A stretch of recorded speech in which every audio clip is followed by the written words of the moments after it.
За юу вэ? Юу вэ? Хүүе утсандаа орлоо штэ. Миний шүтээ.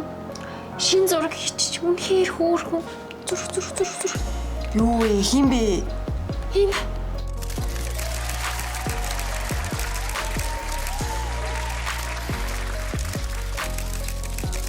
Би шүтээ штэ.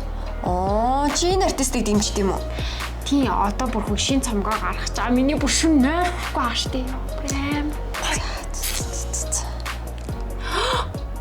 Параа салчиж. Одоо тэгэл зүрхлүүд үсттэй. Яа, урам хуг. Энэ улс төрчийг дэмжсэн байна. Яа, одоо айгүй бол энэ гарнаа, айгүй бол нөгөө манайхан яг сонгоноо.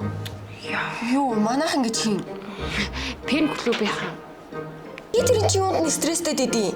Чиний энэ дууг сонсдог хүн энэ улс төрчийг дэмжлээ гэд чиний сонголт яг адилхан байх ёстой юм уу? Яг ч гүйлдээ би гол нь энэ хүнийг сонгомооргүй аахгүй. Харин тэгээ яагаа вэ? Одоо сонгуул ойртох тусам л бидний таньдагч бай, таньдгүйч бай хүмүүс өөрсдийнхөө үзэл бодлыг яг өөрөөр илэрхийлээд эсвэл мөнгөөр худалдагдсан ч бай ингээл өдөр болгон юм хийгээл явахлаа. Хамгийн гол нь чи л хэрсүү хахад болно штэ. Эцэст чиний сонголт.